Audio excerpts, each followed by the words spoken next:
Hey guys, so I am now on Sargeras. I'm also a guildmaster to the long-lived Scenarios Guild, Horde Guild, based on the new realm Scenarios. It's a no-risk realm, and I felt like doing a little bit of an introduction for those new people that have just joined Ascension. So for those people that are spamming the world chat on Scenarios, for all those new players, some advice, some tips, some things that you don't have to keep asking in world chat. Yes, world chat is a great place to ask stuff, but it's better if you can really just experience it by yourself. So, a few things people have been picked out on. No, you can't have a hunter pet and a warlock pet. So it's either beast mastery, warlock pet, and or an imp, or a warlock, or a void succubus, or a fell hunter, or whatever other minion you want. You can't have both. You also can't have things like flame tongue, rockbiter, and frostbrand with poisons. You can't do that mix, unfortunately. Yes, it'd be OP as hell, but unfortunately you can't do that. That's just something that they won't let you do. It is OP. So there's other things you can do on Ascension, which is pretty cool, is you can make your own class. So for those people that have already watched this on when I did one for Underhall when I started, it's going to be slightly different. But yes, you have all these classes, all these vanilla Wrath classes, and they all go up to level 80 because it's Wrath client. So you have stuff that's past 62 in TBC stuff there, and then you have stuff in vanilla, and then you have stuff in Wrath. So this stuff is very interesting to say the least, because you can plan out your build for the next 2 expansions that may come out, unless Blizzard are going to be dicks. But yeah, you can plan out your build. So, to explain what a build is, while I finish off a few quests and gain some reps and stuff. So, a build is this, what your character is. So there's builds like Beast Mastery Hunter or Hunter, which is what I'm going to be doing on here. Now there are certain abilities that work really well together. So the Hunter abilities with Blessing of Might, for example. I mean, Blessing of Might is good with everything. You also, if you are going to go with Blessing for Might or Battle Shout, they do the same job. It's a hell of a lot easier just to go for Blessing of Might, because Blessing of Might doesn't remove Blessing of Might from other people. Battle Shout seems to remove Blessing of Might from other people, and it can be really annoying in a raid or dungeon. You Battle Shout, remove everyone's Blessing of Might, or Greater Blessing of Might, it's a raid-wide thing and lasts for 30 minutes. It can be a pain to do. Yes, it's good for your burst damage, but it's better just to have it as a flat ability. The other thing is, on things like Blessing of Might, all these blessings that paladins have, the players may only have one blessing on them per paladin at one time. That is still active, but it works differently. So if you've got, say, 40 people in a raid, those 40 people can have one blessing on their bars that they've learnt themselves, but they can have every single blessing active. So you can only learn one blessing to use it at the same time. But the cool thing is you can have them all active, but they can't be yours. You can't have learnt them, spent your ability essence, which is what that is, and that is, I'll go over them in a minute. You can't really, you only can have one. You can only learn one from the book.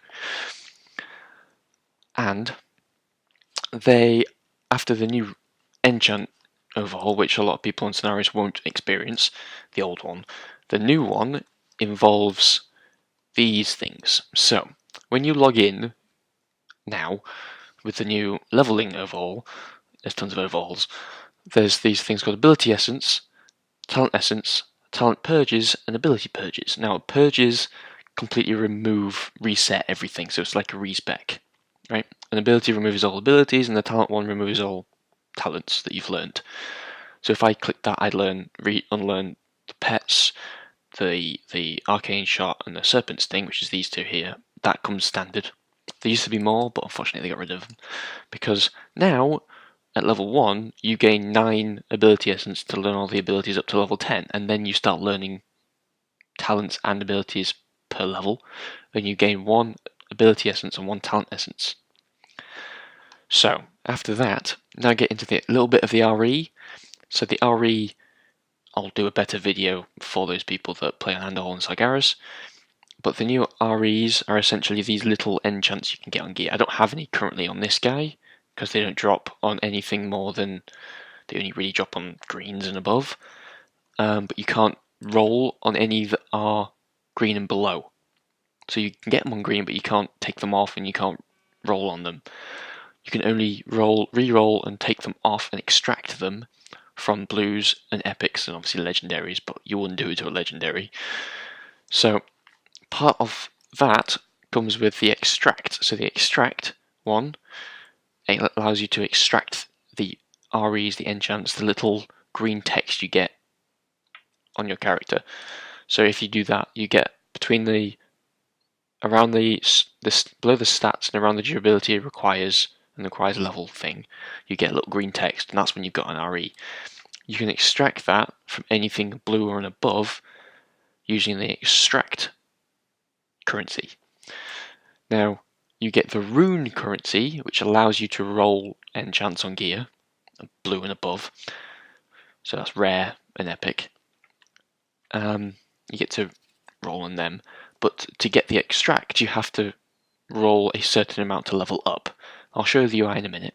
And then orbs are collected by dungeons, and that allows you to apply those enchants you've extracted onto gear you want. So if there's a certain RE, like on Hunters you want Wild Quiver RE, and I've extracted it, I use 6 orbs or 3 orbs or something to apply that RE onto another bit of gear. Now, to show you that UI, so there's the Tomb Collection, which these little books you just drag in, no big deal. And then you've got this RE. So this is the REs. So you drop a piece of gear in here. So you drop a piece of gear in there, like that. And usually it will go, this is unavailable to do. Right? You drop a piece of gear in there, and you can hit Reforge Item, and you need these runes here that you get from pretty much any dungeon bosses, PvP, and raids. You get full runes from raids now, and you get fragments from dungeon bosses and PvP. If you win a PvP BG at 60, you get a rune. If you lose, you get 5 or 6. You can't get runes, I think, below level 60. I think. It's a very level 60 base diff, but you can get REs past that. So, like I said, you drop it in there, you reforge, and this little bar at the bottom, this XP bar, goes up. Okay, this little XP bar goes up. There's a certain amount of runes that requires you to get here. It's around 30. So it's between sort of 10, 15 to 30. That's what I've noticed, testing it out. And these are all the REs. 75 pages of REs, and I guarantee there will be more. And there's, if I keep scrolling, my mouse finger clicking hurts. There are legendary ones. So these are all the legendary ones. So there's ones for certain builds, classes, specs, there's tons of them. I have that one on the PTR, and that one. They're pretty good. That's the Mage Fire one, and that one is an Execute one. So once you've rolled it, there comes a little UI thing button here that allows you to take this RE, destroy the piece of gear, and put it into your collection. So if I go known enchants, there's nothing there, but it will pop up there, go bing, you've got an RE. And then you can use the orbs to put another piece of gear in here, take the orbs, take the RE, click the reforge, and it takes a certain amount of orbs, more than one, and puts that RE that you've selected in here onto that piece of gear. So that's the RE system, and the tomb system. And that's essentially it, all I can say, really, to help those new players out. And again, now I've just seen in World Chat they're asking about mounts. So mounts are not level 20, 40 and 60. You get the 60% at 40, which costs around 100 gold.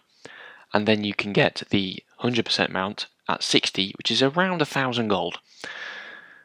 If you get your rep up high, like super high, like Exalted, this rep here, especially with your own faction, you can gain benefits. Right, so you gain benefits, you gain a little bit of a discount, not much, but a little bit. So with a discount, it costs about 850 to 900, so it's about 100 gold discount, really. It's worth it, though. It saves that much grinding.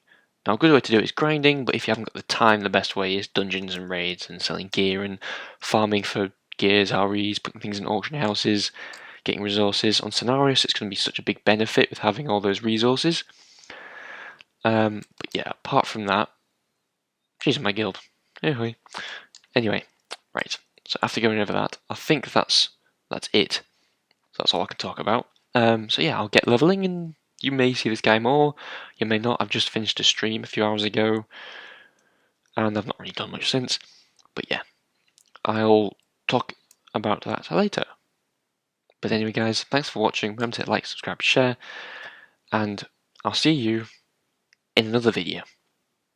See ya. Goodbye.